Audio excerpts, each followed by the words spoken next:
मैं पादरी Rajan Sharda, presbyter incharge Christ Church sector 18 Chandigarh. आज का पर्व, जहाँ तक बात है ईसाई भाईचारे की, तो आज का पर्व सिर्फ ईसाई भाईचारे के लिए नहीं है, बल्कि बाइबल बताती है ये कुल जहान के लिए है।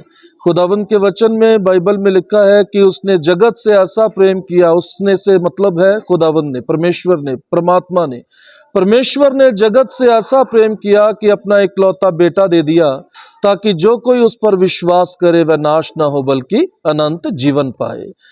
वही खुदावंद यीशु मसीह है जिसका जन्मदिन हम सेलिब्रेट कर रहे हैं, जिसे हम क्रिसमस कहते हैं। और ये पूरा महीना, दिसंबर का पूरा महीना हम इस सीजन में इस क्रिसमस को सेलिब्रेट करते हैं अलग अलग तरह से। और 24 की नाइट में खुदावंद यीशु मसीह का जन्म हुआ, इसलिए 24 और 25 तारीख हमारे लिए बहुत खास है, महत्वपूर्ण है। और यह दिन स्पेशली प्रभु यीशु मसीह के बर्थ को सेलिब्रेट करने का समय है। और सारे लोग जो इस चर्च के साथ जुड़े हुए हैं, अलग अलग सेक्टर्स में, अलग अलग जगहों पर रहते हैं, वो सब इस चर्चेज में इकट्ठे होते हैं और हम मिलजुल कर आराधना के द्वारा प्रभु को महिमा देते हुए, गीत भजनों के द्वारा, उसके वचन को पढ़ने, सुनने और उस पर मनन करने के द्वारा और उसको धन्यवाद चढ़ाने के द्वारा हम खुदा के हजूर आकर इस सेलिब्रेट को अंजाम देते हैं। और इसके बाद, सर्विस के बाद, सभी लोगों के लिए, सभी आए हुए अजीजों के लिए प्रीति भोज का इंतजाम भी किया गया है। तो ये सब इसी तरह से हम हर साल खुदावंद के अनुग्रह के द्वारा इस सेलिब्रेट को पूरा करते हैं। जहाँ तक कार्यक्रम की बात है, हमारे चर्च की सर्विस होती है, इसे हम चर्च सर्विस कहते हैं। और इस सर्विस को हम हिंदी में आराधना कह देते हैं। ये आराधना में गीत भजन भी गाए जाते हैं।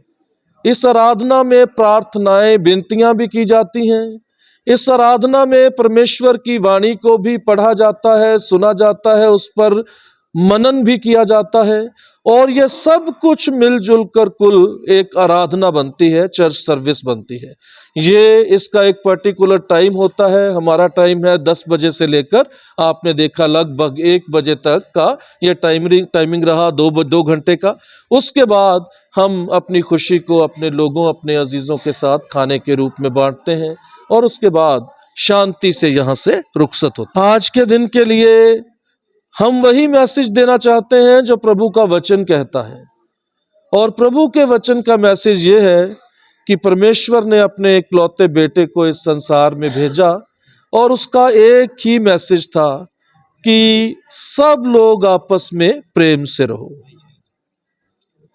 और प्रभु के वचन में लिखा है कि जो अपने साथ रहने वाले भाई से प्यार नहीं करता, वो परमात्मा से भी प्यार नहीं करता।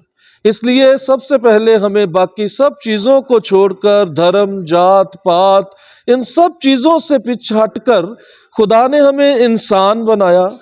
और सिर्फ खुदा ने हमारे अंदर अगर कोई मजहब या धर्म दिया, वो इंसानियत का दिया। खुदावंद ने चाहा कि हर इंसान इंसान से प्यार करे। और अगर हम ये कर लेते हैं तो हम अपने प्रभु यीशु मसीह को अपने जीवनों में जीवित रखते हैं। Thank you so much. God bless.